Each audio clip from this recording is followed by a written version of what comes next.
February 12, 2024, News Report 1. Radio Free Asia reported that on February 8, U.S. democracy activist Chen Chuangchuang tweeted that the Beijing Procuratorate had filed a lawsuit against Australian-Chinese writer Yang Hengjuan.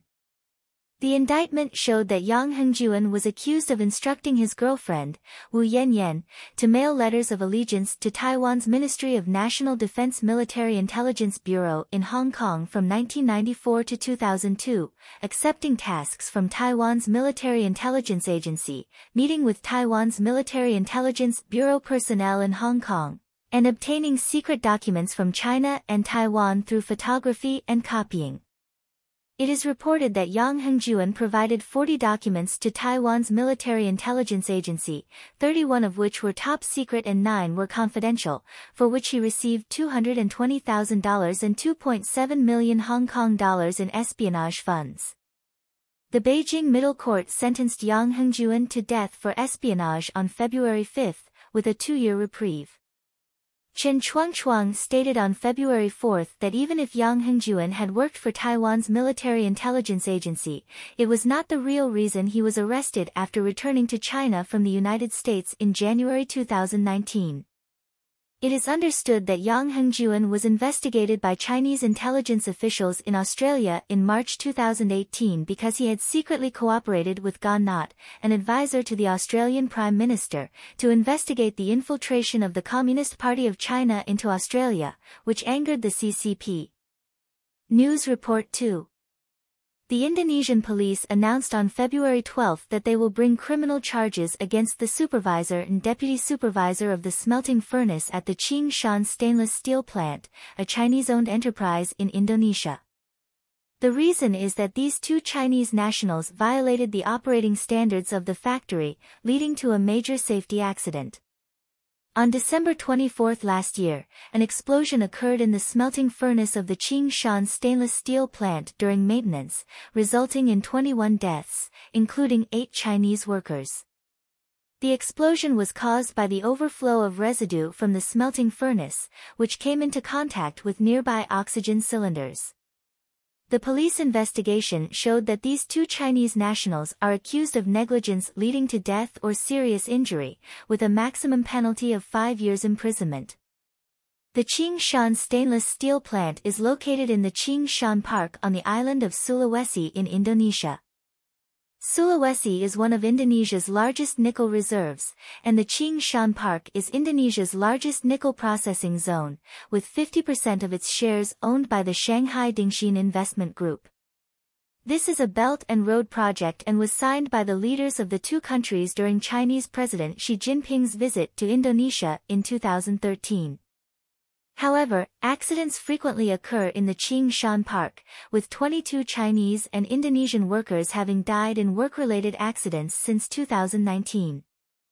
Local residents say that Chinese companies do not value life, but only focus on production. News Report 3. According to the Chinese financial media Dujiao Jinrong, there are currently 462 pension funds in China, of which 345 were established by the end of 2023. However, among these 345 funds, only 35 have made a profit, accounting for only 10%, while 303 funds have incurred losses, accounting for as much as 88%. In addition, 7 pension funds have been liquidated. In August 2018, China's first batch of pension funds were allowed to be listed and issued, and in early 2022, pension funds were also allowed to be listed and issued. However, since early 2022, the performance of pension funds has been declining and has continued to decline until 2023, with no improvement in performance. Professionals studying public funds believe that the main reason for the continuous decline in the performance of China's pension funds is the poor overall performance of the stock market, which has seriously affected pension funds. News Report 4.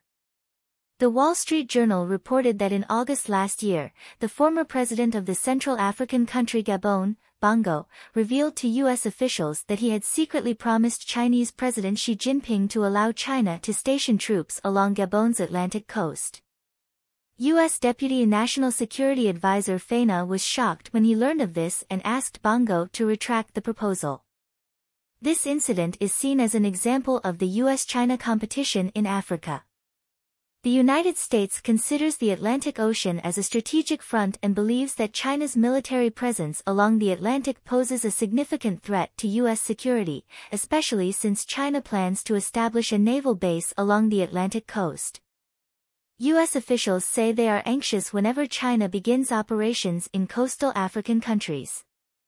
In the past 2 years, China has been trying to establish military bases along the Atlantic coast of Africa, while the United States has been trying to persuade African leaders to refuse China's request to establish a naval base along the Atlantic coast. So far, apart from Djibouti, no African country along the Atlantic coast has allowed China to have a naval base. Djibouti is located in the Eastern African Red Sea region, and its strategic location is also very important. However, since 2000, Chinese companies have built 100 commercial ports in Africa. News Report 5. The Chinese Ministry of National Defense announced on Weibo that the Southern Theater Command of the People's Liberation Army will participate in the Golden Cobra multinational joint exercise in Thailand from February 10 to March 7. The Golden Cobra Joint Exercise, which began in 1982, is an annual joint exercise organized by Thailand and the United States to familiarize participants with various aspects of humanitarian peacekeeping operations.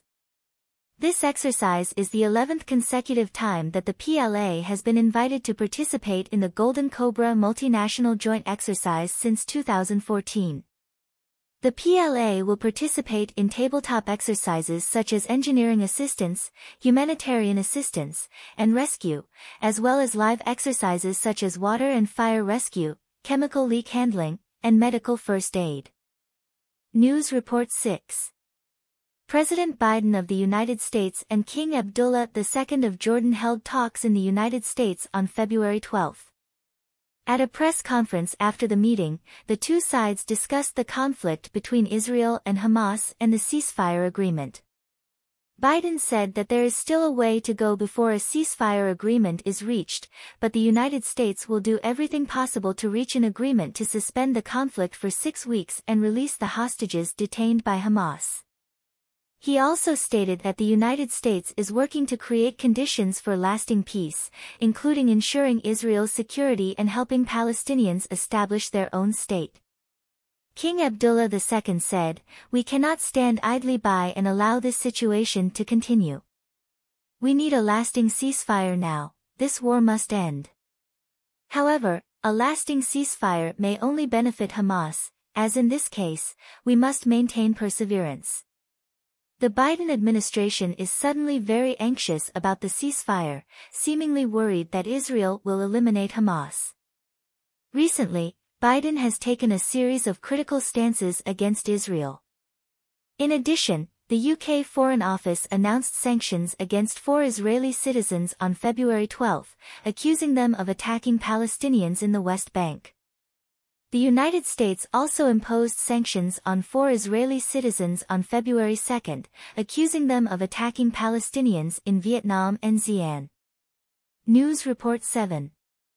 French President Macron and Polish Prime Minister Tusk held talks in France on February 12. This is Tusk's first visit to France since he became Prime Minister of Poland in December 2023. Macron stated that Europe needs to strengthen its defense industry and provide Ukraine with strategic equipment and ammunition. Tusk emphasized the importance of revitalizing the Weimar Triangle. The Weimar Triangle refers to the cooperation mechanism between Germany, France, and Poland, aimed at regular meetings, coordinating positions, and strengthening cooperation. In addition, the EU will announce the 13th round of sanctions against Russia on February 24. These sanctions will target 21 military and technology companies in 21 countries, including 4 Chinese companies and ROG Solution in Hong Kong. News Report 8. According to NHK, the International Cooperation Agency of Japan's Ministry of Foreign Affairs plans to formulate a 10-year plan to provide long-term support to the Philippines, Indonesia, Malaysia, and Vietnam to enhance their maritime security capabilities. This support includes providing drones, radar systems, patrol boats, and support for human resource development. Fan Tianya, an expert on China's defense issues at the Japanese Ministry of Defense, said that enhancing the maritime security capabilities of these four countries will greatly help them counter China. News Report 9. According to data released by the film data analysis software Lighthouse Professional Edition, as of 10 a.m. on February 13, the box office of the Chinese New Year's schedule has exceeded 3.8 billion yuan, with an audience of over 60 million. The top-grossing film is Spicy and Hot, directed by Jia Lin, with a box office of over 1.3 billion yuan. Jia Lin has recently received much attention for her weight loss, and her box office has also risen accordingly. The second place is Non-Word Life 2, directed by Han Han and starring Shen Teng. The third place is the children's film Boonie Bears, The Big Top Secret. This year, the average ticket price for movies is 52.6 yuan, a decrease from last year. The share of box office revenue in third- and fourth-tier cities has increased from 50.6% last year to 52.6% this year.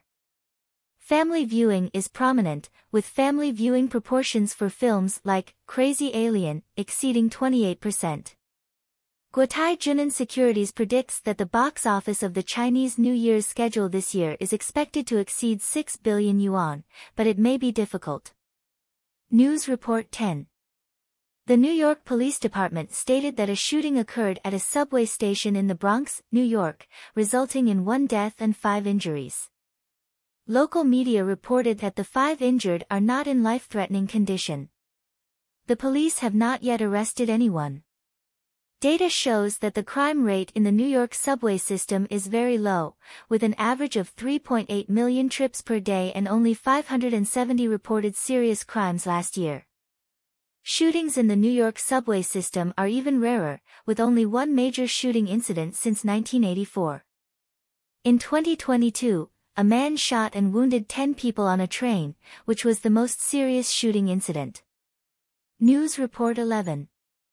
Reuters reported that the Thai Ministry of Justice announced on February 12 that former Thai Prime Minister Thaksin Shinawatra had been released this week. The Thai Ministry of Justice stated that Thaksin belongs to the category of seriously ill or over 70 years old. Thaksin served as Prime Minister of Thailand from February 2001 to September 2006 and went into exile overseas after the military staged a coup. The coup was triggered by the dissatisfaction of the Thai king, prompting the military to stage a coup. In 2008, Thaksin was sentenced to 8 years in prison for corruption and dereliction of duty. Thaksin ended his 15-year exile and returned to Thailand in August 2023. However, he was immediately imprisoned upon his return to Thailand to serve his sentence, but on the first night in prison, he was transferred to a police hospital and has since remained in the hospital. The Thai king reduced Thaksin's sentence from 8 years to 1 year in September 2023.